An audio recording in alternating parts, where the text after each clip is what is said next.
કૃષ્ણ કનૈયાને જય કહેજો. શ્રી હરિ અવતાર.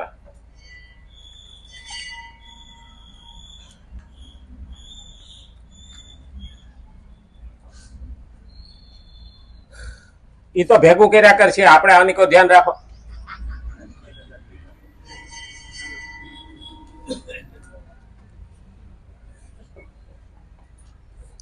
આપણે સેજ હકડ ડકડ થાય ને એટલે એમનું ધ્યાન જાય.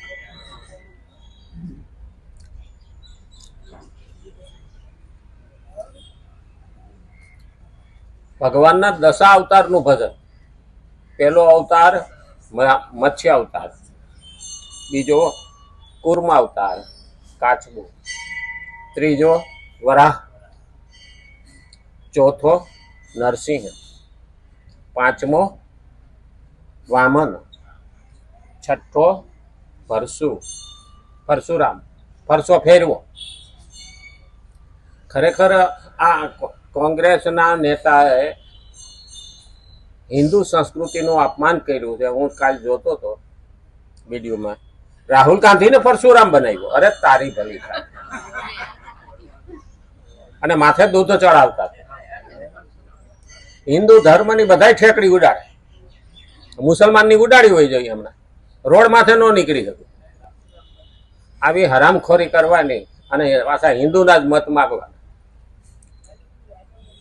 હવે એ હિન્દુ ધર્મની અંદર, સનાતન ધર્મની અંદર એ અવતાર છે પરશુરામ. ભગવાન વિષ્ણુનો અવતાર છે. અને એ અવતાર ની ઠેકડી ઉડાડવી એ પણ અપમાન છે. કોઈ વિષ્ણુ અવતાર લઈ નથી શકતું.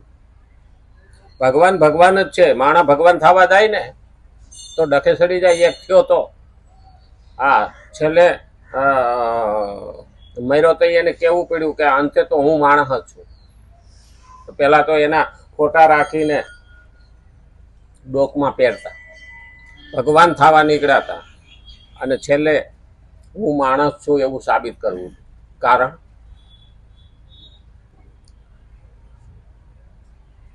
ખરેખર તો માણસને એમ કીધું હોય ને કે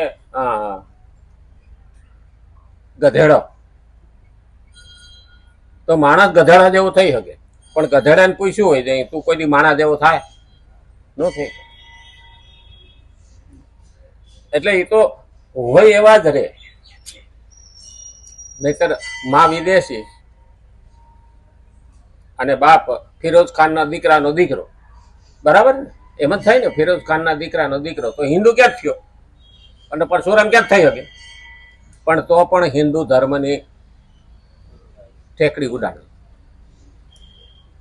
પરશુરામ પછી રામ થયા, મર્યાદા પુરુષોત્તમ, પછી કૃષ્ણ અવતાર,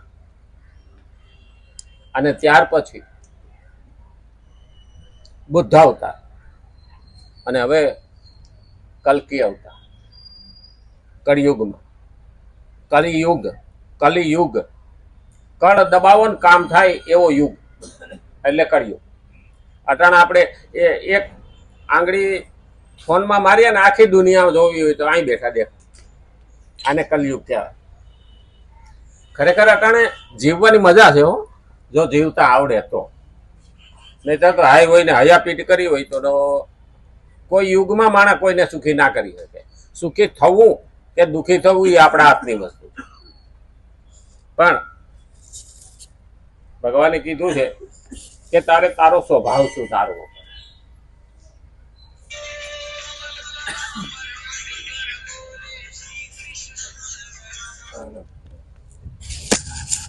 એટલે કીધું શ્રીમદ ભગવદ્ ગીતા 3જો અધ્યાય અને 34મો શ્લોક આપણે જોઈએ છીએ.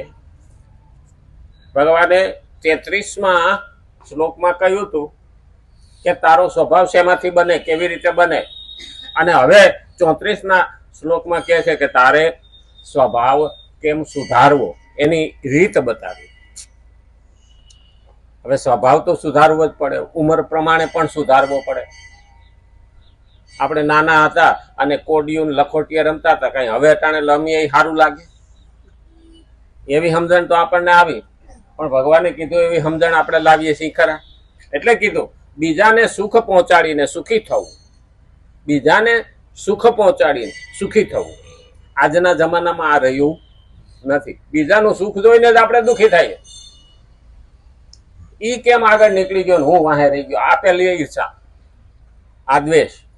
તો પહેલા અમે કીધું બીજાને સુખ પહોંચાડીને સુખી થવું, મારા દ્વારા લોકોને સુખ મળે છે, આવું આપણને અહંકાર આવે. હો, હા, હું બીજાને સુખ આપું છું, એવો ભાવ રાખવો. સેવાના બદલામાં થોડીક પણ માન બળાઈ ઈચ્છવી અને માન બળાઈ મળતા રાજી થઈ જવું, એ વાસ્તવમાં ભોગ છે. હા, કોઈ મને વાહવા ન કર્યો, આવું અંદરથી થાય ને, એ પણ એક જાતનો ભોગ છે. અમારે એક સબરીમાં કે તામે, એમાં હજી આખો દિવસ અહીંયા મંદિર ખુલ્લું હોય ને ત્યાં સુધી આજુબાજુ બધું સાફસૂફ કર્યા કરે, મહેનત કર્યા કરે. કોઈ સારું કે, કોઈ હાથું કે, પ્રસાદ દો તો લે, ન દો તો કઈ કે નહીં. એ એની મસ્તીમાં હોય. એટલે અમે એને સબરીમાં કે, કોઈ માન બળાઈની જરૂર નહીં. આ તો હા, આ કોરોના વખતે નહીં, 5 પેકેટ બિસ્કિટના દેતા હોય ને તો કેમેરા વાળાને બોલાવે અમે લોકોને મદદ કરીએ છીએ, તારી ભલી થાય. લોકોએ કેટલું ખવડાવી દીધું, કોઈ દી ટીવીમાં આવ્યા નથી. માન બળાઈની જરૂર જ નહીં, મારે ફરજ છે. આપણી દીકરીને કરિયાવર આપીએ છીએ, એમાં કઈ આપણે પેપરમાં છપાવતા નથી. આપણી દીકરી છે, આપણું જાણીને આપીએ છીએ. તો સમાજમાં જે જે આપણે કરીએ છીએ ને એ આપણું જાણીને કરવું જોઈએ. આપણું ન જાણો તો ભગવાનનું તો જાણો, કારણ કે બધા ભગવાનના જ છે. અને એની પાસે હું જાઉં છું તો મારો ને એનો સંબંધ ભલે લોહીનો નથી, લોહી બનાવનારનો છે. લોહીનો સંબંધ નથી, પણ લોહી બનાવનારનો છે. અત્યારે તો લોહીના સંબંધો દગો દે, પણ લોહી બનાવનારના સંબંધો દગો દેવાની ક્ષમતા, શક્યતા રહેતી નથી. કારણ કે એ ભોગ છે, સેવા નથી. કારણ કે એવું કરવાથી સેવા સુખ અને ભોગમાં પરિણમે છે. અર્થાત સેવા પોતાના સુખને માટેની બની જાય છે. એ પછી સેવા નથી રહેતી, એ ભોગ બની જાય. જ્યાં વાહવા મળી ત્યાં દોડી જાય, જ્યાં વાહવા મળી ત્યાં દોડી જાય. ઘણી વખત આપણને બીજે વાહવા મળે ને તો આપણે ઓલી જગ્યાએ મૂકીને ઓલી જગ્યાએ છોડીએ. આ પણ મહત્વનું જોઈ લેવાનું.